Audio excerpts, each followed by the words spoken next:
Hi, everyone. Welcome, welcome. I'm Marcy, and welcome to my webinar.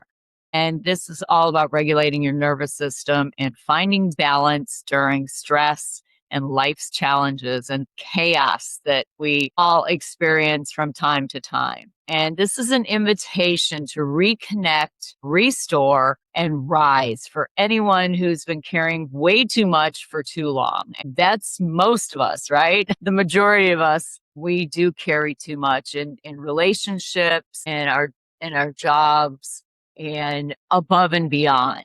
A lot of times what happens is we start becoming symptomatic from stress. Our stress is over the top. We start having anxiety and exhaustion and overwhelm, and it's because we've been struggling so much. And we start to feel like maybe there's something wrong with us. Maybe we have some type of mental health challenges, or maybe we have some type of something going on with our body physiology. But in all actuality, you are just overwhelmed and your body is speaking to you.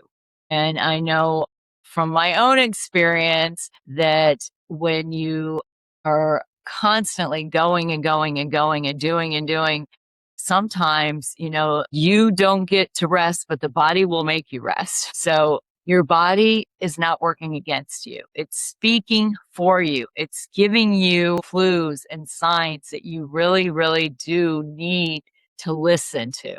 So you may start having symptoms of pain and fatigue, anxiety, and that's not a failure. It doesn't mean you're failing in life. There's signals that you have to pay attention to.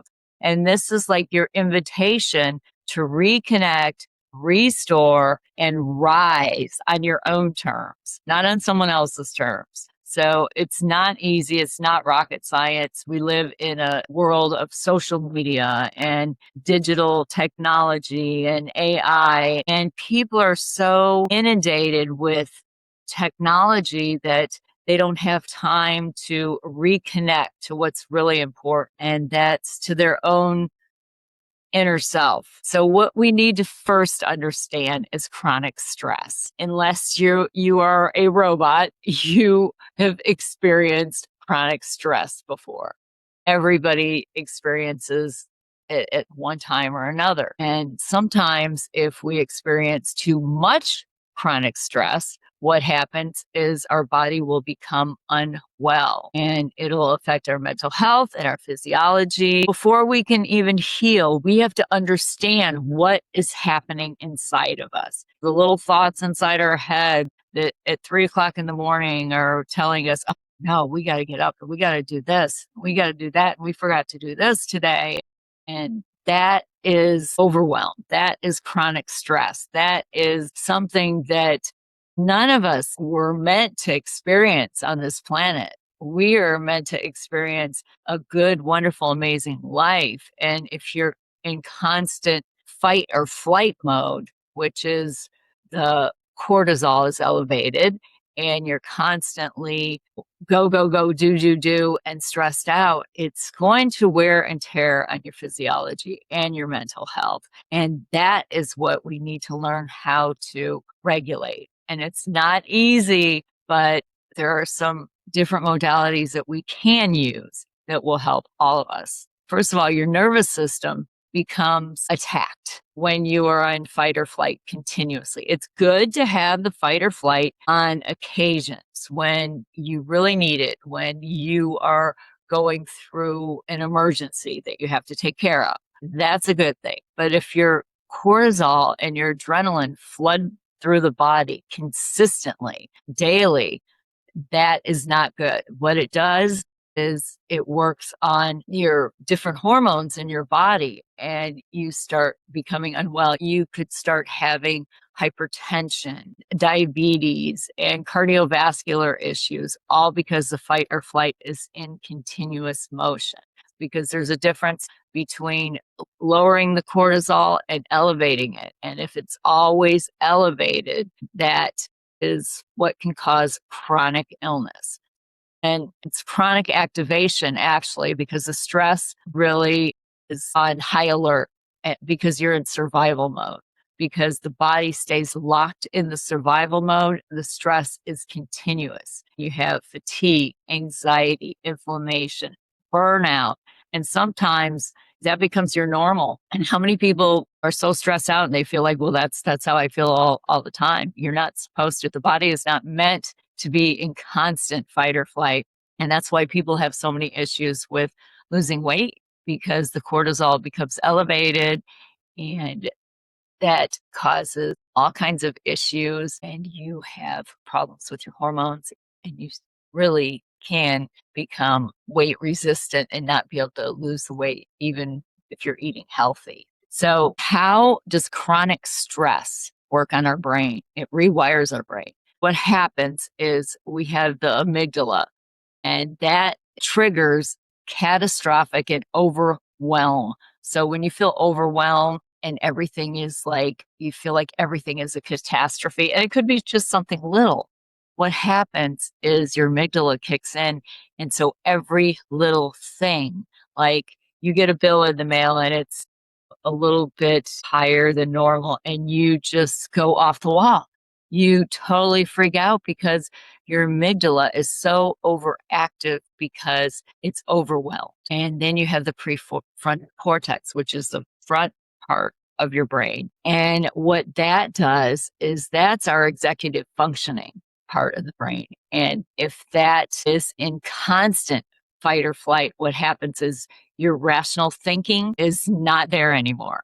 Your focus breaks down. That's why it's so hard to focus, and you can't concentrate, and you can't get things done, and you start thinking maybe you have some ADHD or ADD, when in all actuality it's just you have too much of the cortisol running through your body from being in the fight or flight. That's one of the main things that really have to work on, is relaxing that, so we don't shrink our brains, because all this is causing brain shrinkage. And especially with AI now, because everybody's using AI for everything, and we're all on high alert and we're not using our brains like we should. And we just need to focus and relax. So the next thing is the hippocampus. And when you're in constant fight or flight or constant stress, the hippocampus becomes damaged. And this impairs your memory and your mood. So when you think maybe you're starting to get dementia or Alzheimer's, it's you have a damaged hippocampus. And that's a little frightening when you've always had a really sharp, witty brain, and then all of a sudden you can't remember names or you can't remember small things. Just remember you're not alone. And sometimes it is not the plaque, the amyloid plaques on your brain. What it is, it's your impaired memory. It is all triggered by your fight or flight and all the stress that is flooding the entire body. But the good news is our brain is so plastic, and it's neuroplastic, and we can heal and rewire our brains and fix all of this. So here's a few signs that your body is asking for help. First of all, you start having chronic fatigue, where no matter how much you sleep, you're still tired. You're just totally exhausted, even with a good night's sleep. Sometimes you'll have poor sleep. You'll wake up every couple hours because you have so much on your mind, and you keep thinking and overthinking and overthinking. And then you start having digestive issues, where either you are having a hard time eating certain foods like you used to love, or maybe you don't want to eat at all, or maybe you're having what's called stress eating.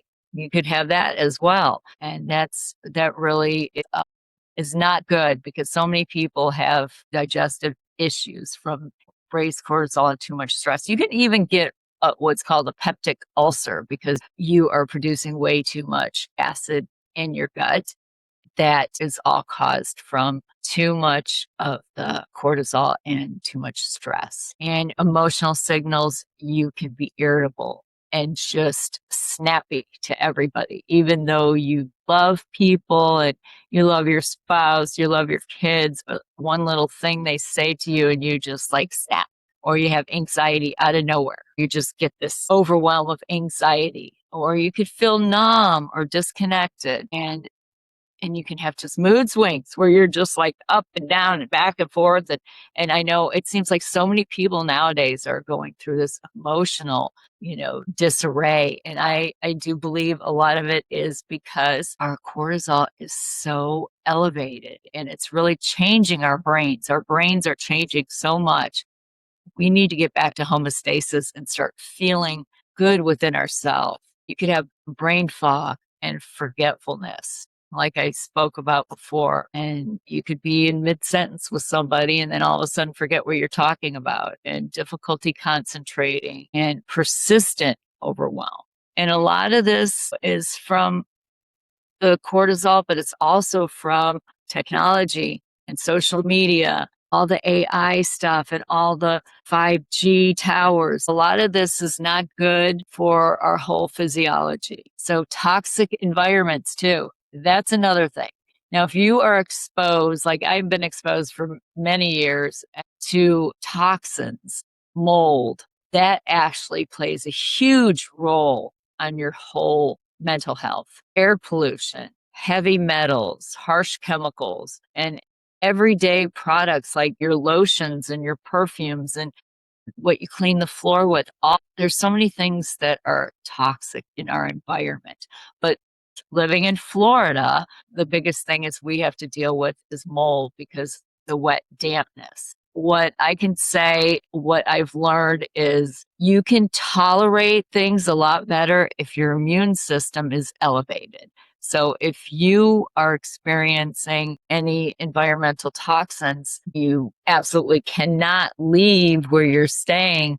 You have to regulate your nervous system and you have to elevate your immune system. You'll be healthier when your immune system is elevated. You won't have the issues with being inundated with all the sickness from environmental toxins. If you are in toxicity in a relationship, conflict, emotional neglect, or unsafe relationships, this keeps the body locked in a stress loop and it's draining your energy and you are becoming depleted every single day, even though you don't realize it.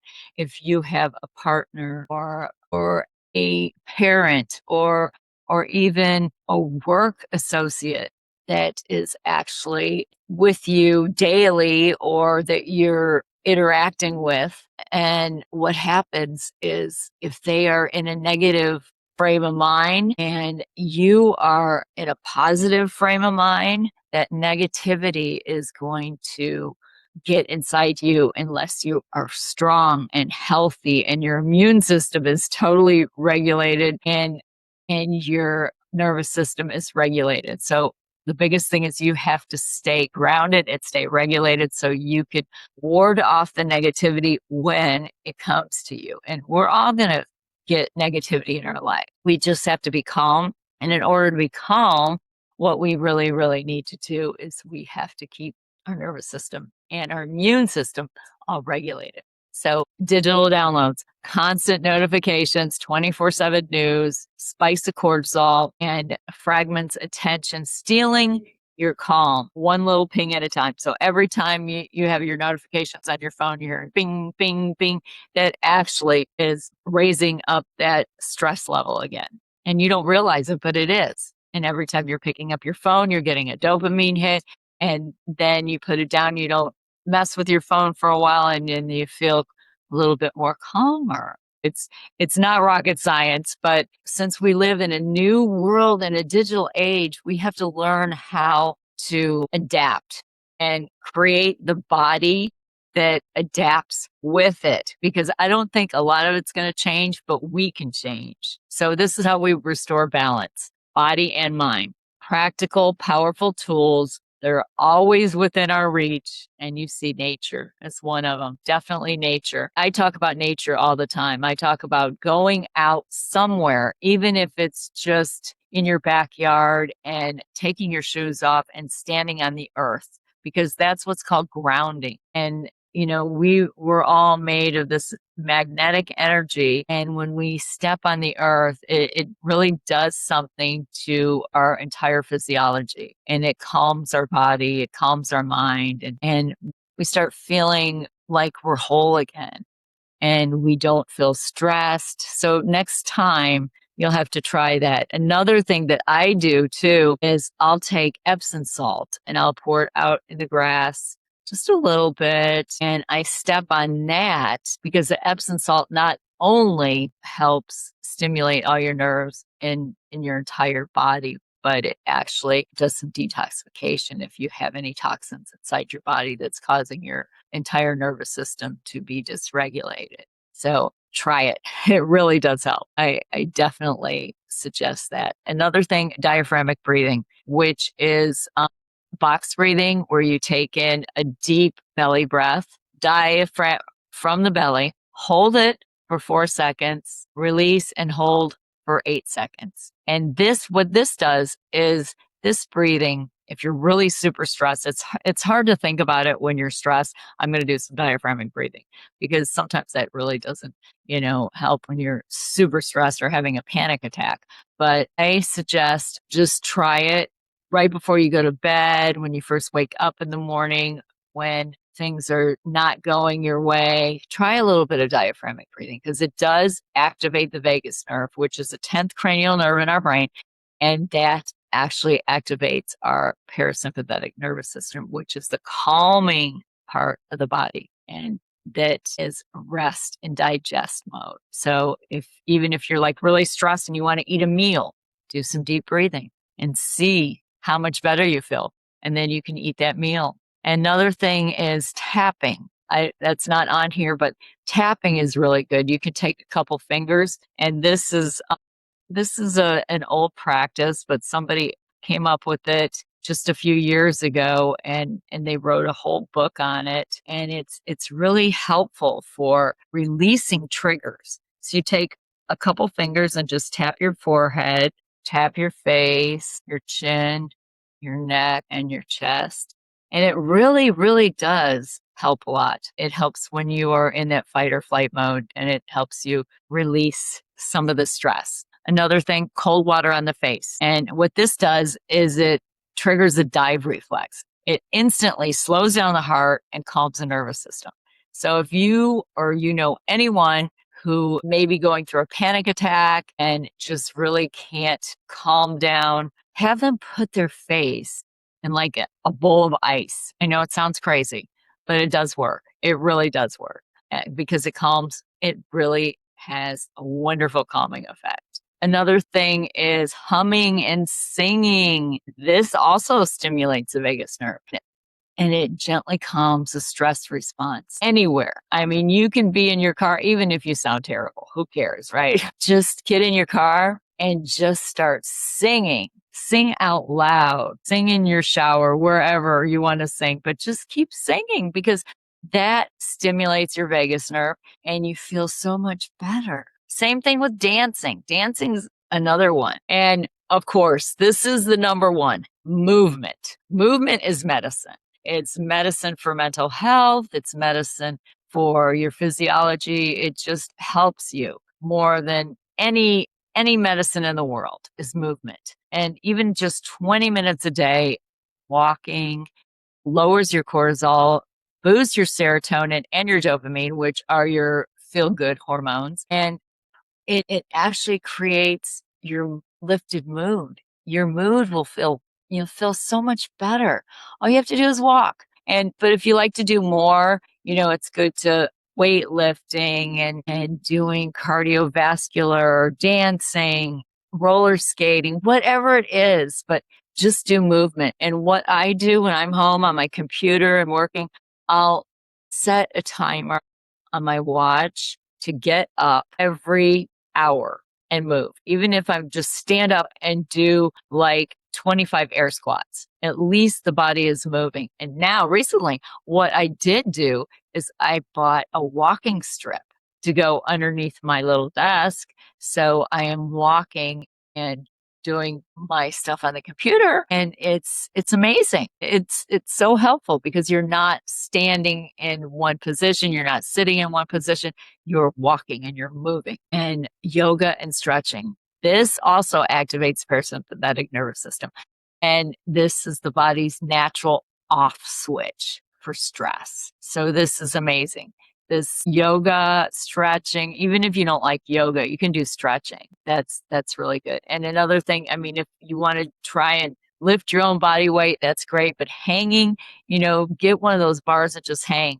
That is so good for each and every one of your nervous system, and also your it's so good for your physiology and your muscles and your nerves. So do it. And this is another thing here too, the shaking and tremoring. This is what dogs do after a threat. When they are threatened or go through a lot of stress, the dogs just shake and shake and shake. So when the body is really super stressed out, it sounds so weird, but the best thing to do is overwhelm and shake. Overwhelm is flooding you. You have to start shaking. And just don't do it in public because people will think you're crazy.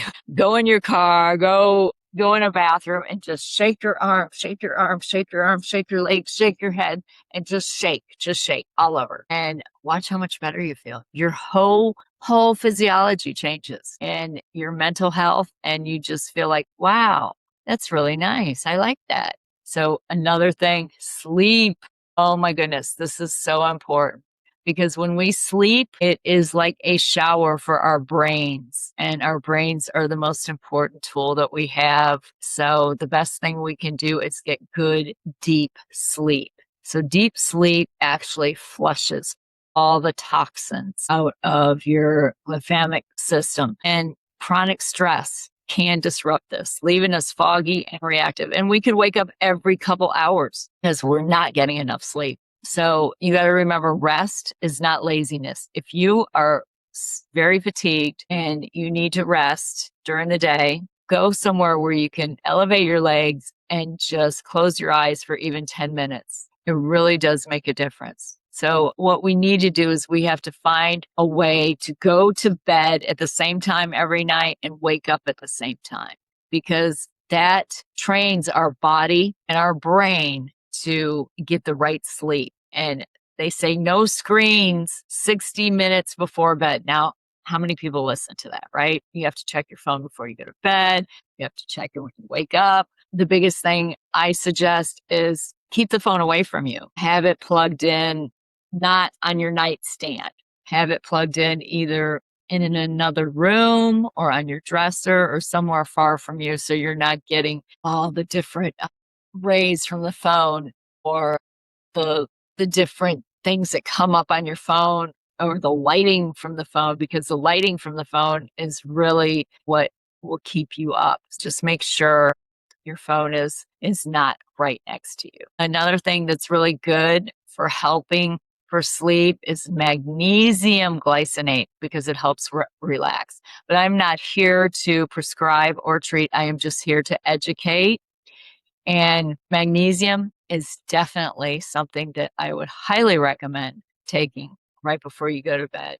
And try to stay in a cool area where you sleep. It's really good. They say the temperature to sleep in is around 68 degrees, which is really, really good if you can sleep in a room that's cool. But the biggest thing is you need to have a dark room, and that's not having a TV on, not having your television on, because that will definitely disrupt your sleep. So now the gut and the brain. Now this is a big one, because the gut is our second brain, and it holds so much power, more power than you can possibly imagine. It is so connected to how we feel every single day. And if our gut is not healthy, then we are going to have mental health symptoms. We have 100 million neurons that are in our brain, and the gut contains over 100 million neurons. And it is a sophisticated nervous system all by itself. And what's going on in our gut is 90% of our serotonin, which is our feel good neurotransmitter, is actually produced in the gut, not in the brain. A lot of people think it's in the brain, but it's in the gut. And if our gut has bad bacteria and an overgrowth of dysbiosis or any type of issues, then what's going to happen is the neurotransmitters aren't going to be able to fire correctly. And when that happens, then we'll get depressed, or we have anxiety, or we have bipolar, or all kinds of other mental health symptoms. The gut brain axis is through the vagus nerve, and your digestive system and mind are like a two-way conversation. It's like constantly a loop. And also, have you noticed if you're stinking thinking and you're having negative thoughts in your head, what happens is then you start having a few gut issues, right? And how many people get really stressed out and then they have problems having to go to the bathroom and diarrhea all the time?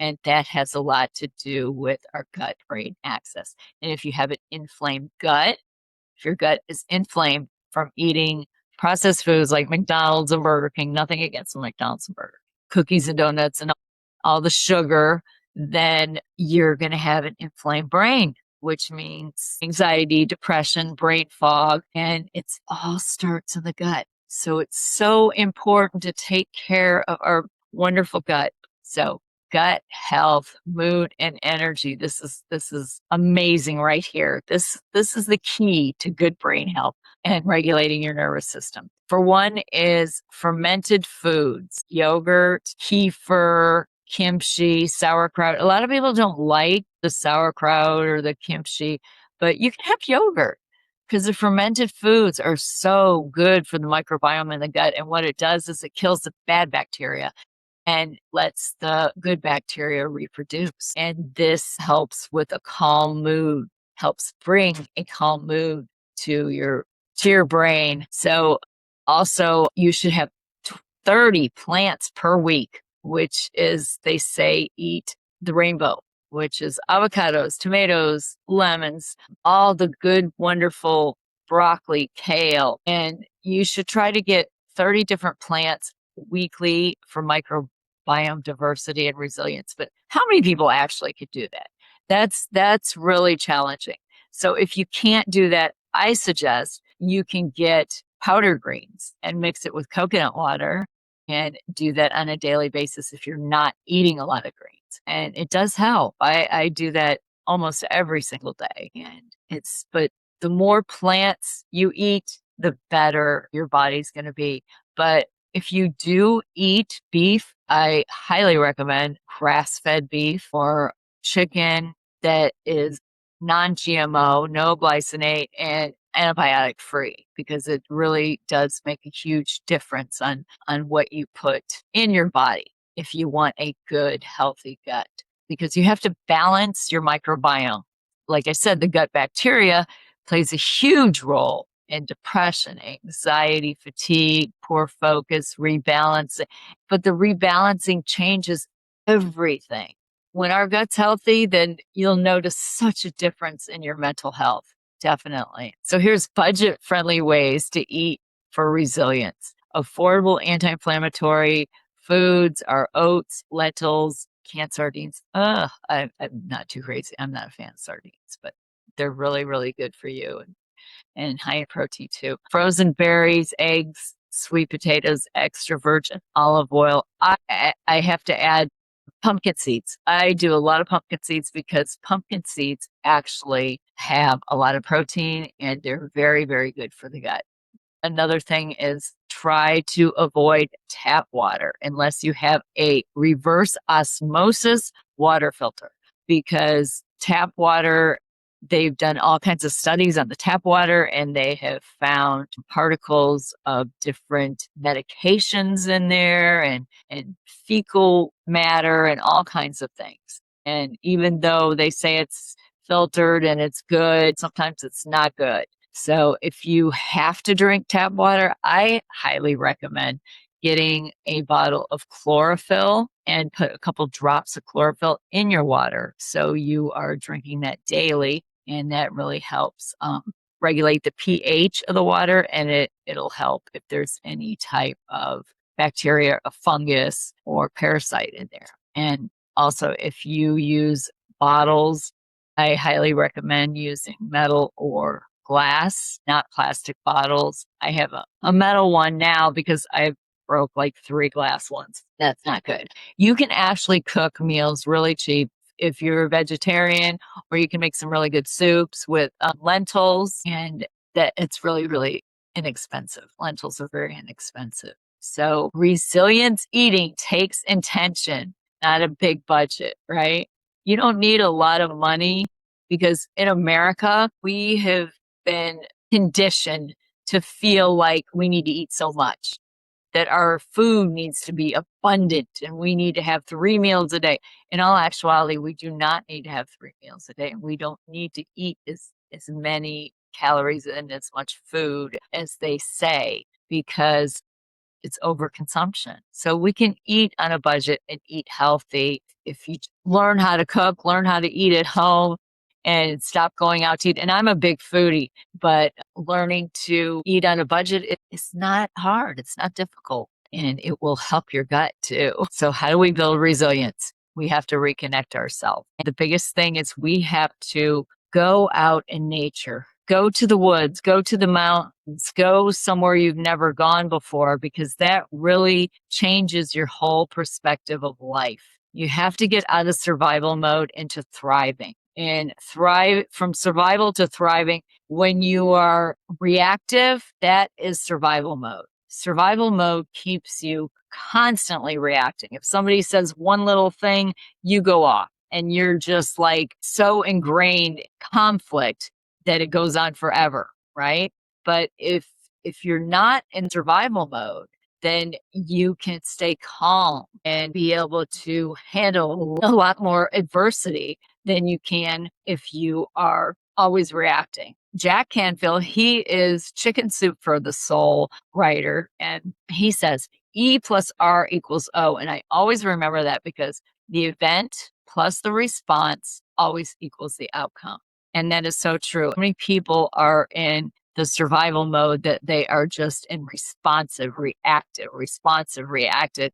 And resilience makes you not be responsive, and because you're taking action and you're changing things, you're rewiring your brain. So you have to be mindful. Take 5 minutes of daily stillness, and this rewires the stress response over time. Even if it's 5 minutes of meditation, I recommend a little bit more meditation, maybe half an hour if you can. Just small increments of just closing your eyes and just regaining clarity and regrouping and knowing that you don't need to be in survival mode. You can thrive. And journaling, writing about your challenges. When you write something down, it's like expressing. It really is a release. Even if nobody sees it, it's a release. And if we hold things in continuously, that causes depression, or it causes us to all of a sudden blow up because we're holding things in over and over and over again, right? If you don't have a safe space to express, journal is the best thing to do. Writing about your challenges, it activates the prefrontal cortex, and this reduces emotional charge, and then you're not so reactive. This turns your pain into clarity. You're writing it down and it's sinking in. Those little neurotransmitters are working instead of reacting. Turning challenges into growth. I call it post-traumatic growth. Everybody has PTSD because somebody's always gone through something. And some people have more PTSD than others. Everybody has experienced some type of hardship in their life, whether, it was a divorce or a death or a loss or an illness, whatever it is, everybody has experienced something. If you can take every experience that you have acquired over the years and turn it into growth, that's a win-win, because when you process, this leads to strength and compassion and purpose, and you can use it to help other people. You have to reframe your story. If you're going through something, even right now, why is this happening to me? To this is happening for my growth. And you have to be grateful every single day. Write down 3 things that you're grateful for. 3 things. Just know that, those 3 things are so important to you, because this rewires your brain towards possibilities. the best thing to do when you're going through a whole reset, a nervous system reset, and a reset in your whole physiology is you have to have a good morning routine. Do some deep breathing, do a little bit of meditation. If you have to get up and go to work, try to do a little bit of it before you go to work. Try to do a little bit of exercising and just write things down. Just keep writing them down. It'll make you feel better. Just release. And during the afternoon, if you are working or whatever you're doing, take a walk. Take a walk outside. No matter where you are, go outside. The more time you spend outside, the better you'll feel physically and mentally. It makes a huge difference because sunlight actually resets our whole physiology and it makes us feel better. It really does. And another thing, write down in the evening, journal a little bit in the evening and write down your wins for the day. How did you win? What did you do that was successful? Not the bad things. Write down, I did this. I didn't react to so-and-so when they said this. Write it down because that will make a huge difference. And at night, don't forget magnesium, put the phone away, practice gratitude, and just try to get into the deep rest, but with your breathing. It's time to reconnect to yourself because you're not broken. You're a human being who's been carrying way too much for too long, and healing is not linear, but every small act of self-care is a vote for the life that you deserve. And we all deserve amazing, wonderful lives. So the biggest thing is we have to have community. People aren't meant to be isolated. We're not meant to be islands. We are meant to be with other people. Community, nature, creativity, and stillness are not luxuries. That is what's the true medicine. That is what is going to make us be whole. That's what's going to regulate our nervous system in this crazy world with everything going on, right? So your next step, start right now.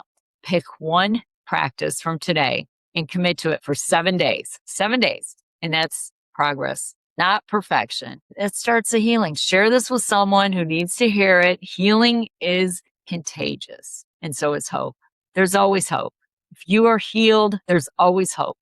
Balance isn't a destination. It's a daily practice of coming home to yourself. And if you are interested in science-backed help with some really good information, I have my information down here to contact me. It is on my Facebook, Marcy Novis-Levine, and Substack, Marcy MPH, LinkedIn, Marcy Novis-Levine, and Instagram, MTLevine 4180.